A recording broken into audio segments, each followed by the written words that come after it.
Assalamualaikum warahmatullahi wabarakatuh. Perkenalkan, nama saya Nur Alda Saputri, Prodi Perbankan Syariah, NIM 21 20 20 3861 20 60 29. Saya akan menjawab pertanyaan UTS tentang manajemen risiko. Jadi langsung saja jelaskan manfaat mengidentifikasi risiko. Identifikasi risiko memiliki manfaat sebagai berikut. Yang pertama, meningkatkan pemahaman tentang risiko yang mungkin terjadi pada suatu organisasi atau kegiatan bisnis. Yang kedua, mungkin untuk mengantisipasi risiko dan mengambil tindakan pencegahan yang tepat. Yang ketiga, meningkatkan efektivitas dan efisiensi dalam mengambil keputusan dan tindakan terkait risiko.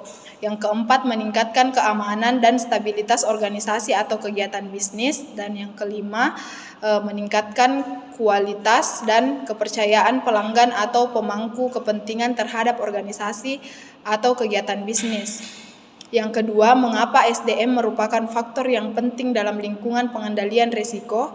SDM merupakan faktor yang penting dalam lingkungan pengendalian risiko karena SDM merupakan faktor penentu dalam pengelolaan risiko, karena SDM yang memiliki pengetahuan dan keterampilan yang memadai dapat mengidentifikasi, menguasai, dan mengelola risiko dengan baik. Yang kedua, SDM berkualitas dapat membantu dalam membangun lingkungan pengendalian yang kuat dan efektif, sehingga dapat mengurangi risiko yang mungkin terjadi. Yang ketiga, SDM yang memiliki kompetensi dan integrasi yang baik dapat membantu dalam memastikan bahwa kebijakan dan prosedur pengendalian risiko dijalankan dengan baik. Yang keempat, SDM yang terampil dan berpengalaman dapat membantu dalam mengambil keputusan yang tepat terkait risiko yang mungkin terjadi.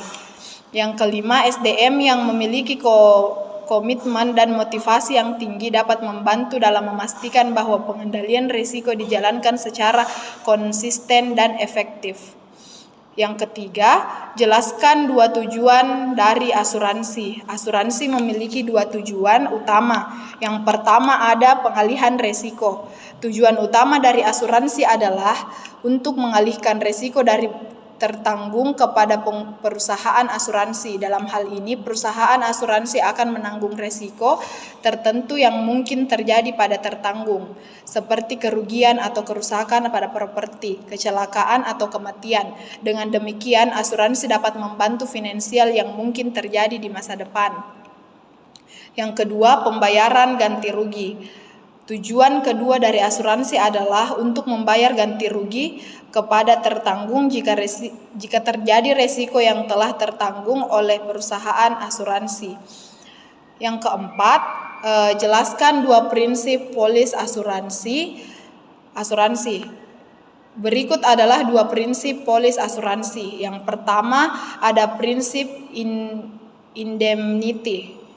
Prinsip ini menyatakan bahwa jumlah ganti rugi yang diberikan kepada tertanggung bila terjadi klaim adalah sebesar kerugian yang dialami dan memaksimalkan senilai pertanggungan yang disepakati bersama. Prinsip ini bertujuan untuk menempatkan posisi keuangan tertanggung sama seperti sebelumnya terjadi kerugian. Dalam hal ini, perusahaan asuransi akan membayar sejumlah uang kepada tertanggung sebagai pengganti kerugian atau kerusakan yang terjadi pada properti kendaraan atau kesalahan tertanggung. Yang kedua, ada prinsip utmost good faith. Prinsip ini menyatakan bahwa baik pemegang polis maupun perusahaan asuransi harus beretikat baik dalam melakukan perikatan. Etikat baik di sini diartikan sebagai mengungkapkan informasi secara detail dan akurat, pemegang polis yang transparan tentang objek yang akan diasuransikan. Sementara penyediaan asuransi harus merinci persyaratan pertanggungan. Prinsip ini penting sekali untuk menghindari adanya perselisihan dalam penutupan asuransi atau proses klaim. Mungkin sekian yang dapat saya jelaskan tentang materi UTS ini. Sekian dari saya. Assalamualaikum warahmatullahi wabarakatuh.